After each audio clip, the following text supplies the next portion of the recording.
Good morning, class.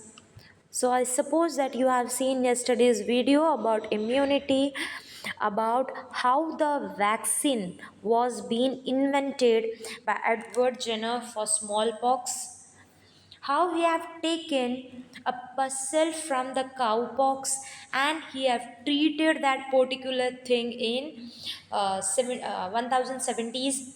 So yesterday we have seen that particular part. So today we will continue that chapter, and today your chapter will get finished.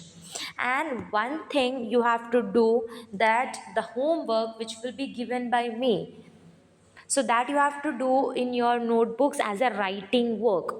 So PDF will be sent by me in the school app for writing the question answers. So you have to complete it and you have to show me when you come to the school. Chalo, let's start our topic. So our next and the last topic of this chapter is treatment of disease.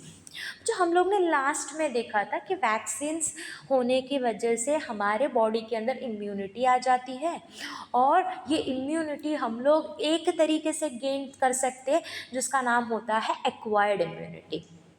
बच्चों कभी कभार ऐसा हो जाता है, कभी ऐसी कोई बीमारी आ जाती है, कभी ऐसी कोई डिजीज़ आ जाती है, या तो फिर कोई भी बैक्टीरियल इन्फेक्शन हो जाता है जिसकी वजह से तुम्हारा बॉडी उसको क्या कर लेता है, बहुत ज़्यादा वीकन हो जाता है। तो उस टाइम पे हम लोग जाते हैं डॉक्टर्स के पास। सो डॉक्टर्स क्या करता है, उस टाइम पे हम लोग को थोड़े कोई भी मेडिकेशंस दे देंगे। So the medication very much important for this particular bacterial infections are known as antibiotics. For example, during the COVID, when all the people were having this particular disease, so बच्चों उस time पे क्या था, एक viral infection था। सो क्या हुआ था, उस टाइम पे भी ना सारे पेशेंट्स को एक एंटीबायोटिक्स दी गई थी। अच्छा, ये एंटीबायोटिक्स क्या करता है, एंटीबायोटिक्स तुम्हारे बॉडी के अंदर जाएगा in the form of medicines, it will target that particular bacterial cell and it will destroy it. अभी बच्चों क्या होता है, हमारे बॉडी के अंदर जब एंटीबायोटिक्स जाती है ना, तो वो भी पर्टिकुलर एक टाइम लेता है एंटीबायोटिक्स एक केमिकल रिएक्शन देने के लिए, क्योंकि उनको अपने बॉडी के अंदर जितने भी बैक्टीरियल सेल्स होते हैं वो सारे के सारे बैक्टीरियल सेल्स को मार देना पड़ता है। सो वो भी टाइम कंज्यूमिंग होता है। So antibiotics as the first treatment measure which is given by all of the doctors और medical providers to a particular person for treating that person. ठीक है, अभी ये जो एंटीबायोटिक्स होता है ना, एंटीबायोटिक्स कैन या तो फिर वर्क करता है सिर्फ एक ह्यूमन बॉडी के अंदर। ठीक है, it can be different for animal cell as well as an human cell. So antibiotic हम लोग एक प्लांट सेल को नहीं दे सकते, भले प्लांट के अंदर भी बहुत सारे बैक्टीरियल डिजीजेस देखने को मिलते हैं, तो हम लोग वहाँ पे यूज़ नहीं कर सकते, but in a human life form, in a animal life form हम लोग ये पर्टिकुलर चीज़ को यूज़ कर सकते हैं। It is only working for a bacterial infection. It is not working for any kinds of protozoans or any kind of virus diseases. Protozoans माने कि बच्चों हम लोग ने देखा था जो तुम्हारे वर्म्स होते हैं, हम लोग ने मलेरियल पैरासाइट्स में देखा था प्रोटोजोन्स। सो प्रोटोजोन्स और वायरसेस में तुम्हारे एंटीबायोटिक्स कभी भी काम लगते नहीं हैं। ठीक है, so in short what is antibiotics, antibiotics is just a chemical which kill the bacteria that have caused the disease. ठीक है, now next, now there are certain kinds of phenomena which has been seen in this present generation, वो है बच्चों antibiotic resistance. Now we know resistance, the meaning of resistance means कि भाई कोई चीज़ को रोके रखना या तो फिर कोई चीज़ को बंद कर देना, उसको बोलते हैं बच्चों रेजिस्टेंस। और एंटीबायोटिक मीन्स बैक्टीरिया को किल करना। सो ये दोनों मिलाकर ऐसा हो जाता है कोई बैक्टीरिया ऐसे वाले हुए हैं जो एंटीबायोटिक की जो एक्टिविटी रहती है उसको रोक देता है। So there are certain kinds of bacterias, अभी अपने पास ना मिलियंस ऑफ बैक्टीरियाज होते हैं, ये millions of bacteria different different infections करते हैं। अभी क्या हुआ है, ये पर्टिकुलर बैक्टीरियाज जो होते हैं उन्होंने एंटीबायोटिक की एक्टिविटी समझ ली उन लोगों ने कि भाई एंटीबायोटिक्स कैसे हिसाब से उनके सेल के अंदर जाके एक्टिविटी करते हैं।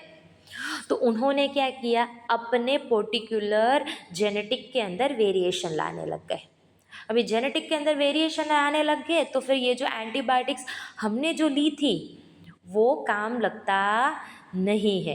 तो फिर क्या हो जाता है, तुम्हारी जो बैक्टीरियल डिजीज़ होती है ना वो स्प्रेड अप हो जाती है, वो एंटीबायोटिक के साथ रेजिस्ट करने लग जाती है, उसकी एक्टिविटी रुकेगी ही नहीं क्योंकि एंटीबायोटिक्स उसके ऊपर काम नहीं कर रही है, क्योंकि अपना जो बैक्टीरिया है, बैक्टीरिया ने अपना जो पर्टिकुलर जेनेटिक मटेरियल था उसको उसने चेंज कर दिया, तो वो क्या कर रहा है, अभी रेजिस्ट कर रहा है, जिसकी वजह से ट्रीटमेंट एक पर्टिकुलर ह्यूमन लाइफ फॉर्म में करने में बहुत ज़्यादा टाइम लगता है।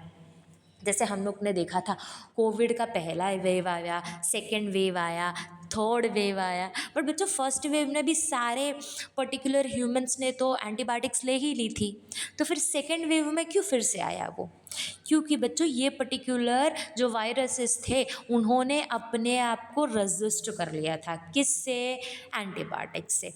सो फिर क्या हो गया, हम लोग कितने भी दवाई लेने लग गए ना वो पर्टिकुलर चीज़ काम ही नहीं लगती अपने बॉडी के अंदर, तो इसकी वजह से वो पर्टिकुलर एक फिनोमिना हो जाती है जिसका नाम है एंटीबायोटिक रेजिस्टेंस। मीन्स जहाँ पे बैक्टीरिया जो मर जाते थे बट एंटीबायोटिक उसको सर्वाइव करने लग जाती थी, वो बोलते हैं बच्चों antibiotic resistance. Now there is one such example given in your text book that how antibiotic resistance spread in the community. So first is animals, कोई भी एनिमल्स हो गया, इफ सपोज मैं बोल रही हूँ कि तुम लोग वो पर्टिकुलर काऊ को काऊ पॉक्स हुआ है, ठीक है, सो उसके जो पर्टिकुलर माइक्रोब्स होंगे वो स्प्रेड हो जाएंगे, कैसे, जब उसका जो फीकल मटेरियल है that is the excretory product वो जब लैंड पे सॉइल के ऊपर आ जाता है, तो ये पर्टिकुलर चीज़ हम लोग कैसे यूज़ करते हैं, फार्मर्स यूज़ कर सकते हैं एज अ मैन्योर, फर्टिलाइज़र की तरह यूज़ करते हैं। सो ये पर्टिकुलर जो मैन्योर होता है, जो माइक्रोब वाला मैन्योर होता है वो डाला जाता है क्रॉप्स में, फिर क्रॉप्स में से वो अच्छी तरह से हम लोग धोएंगे नहीं, वॉश करेंगे नहीं, वो पर्टिकुलर चीज़ जाता है फिर से हमारे इंसानों में, हम में चला जाता है, तो ये क्या हो गई, एक साइकिल हो गई, ठीक है। फिर क्या हो जाता है, पूरे के पूरे फैमिली के अंदर वो फैल जाएगा, समझ रहे हो। अभी ये होता है एक एनिमल के थ्रू, कब कैसे होता है, एक ह्यूमन के थ्रू, ठीक है। अभी ह्यूमन के अंदर एक बैक्टीरिया रेजिस्टेंट हो गया, एंटीबायोटिक रेजिस्टेंट, ठीक है, फिर वो आ गया हॉस्पिटल में एज एन इलनेस। अभी ये पर्टिकुलर चीज़ एयरबोर्न भी हो सकती है, एयर में भी फैल सकती है।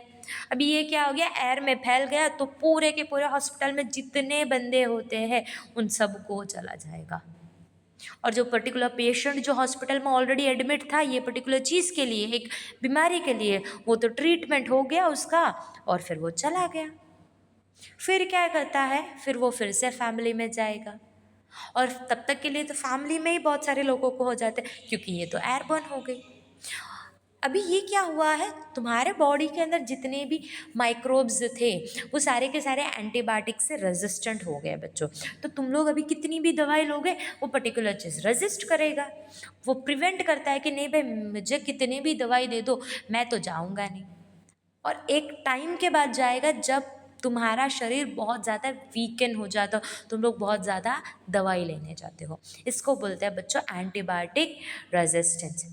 जो एंटीबायोटिक रेजिस्टेंस की वजह से सबसे ज़्यादा ह्यूमन लाइफ फॉर्म में कॉजेज ऑफ डेथ होती है, क्योंकि रिस्क स्टेट पे चले जाते हैं बहुत सारे ह्यूमंस, सो दैट्स वाई ये पर्टिकुलर रेजिस्टेंस जो है वो बैक्टीरिया कि अंदर का जो जेनेटिक मटेरियल चेंज हो रहा है इसकी वजह से ये रेजिस्टेंस होता है।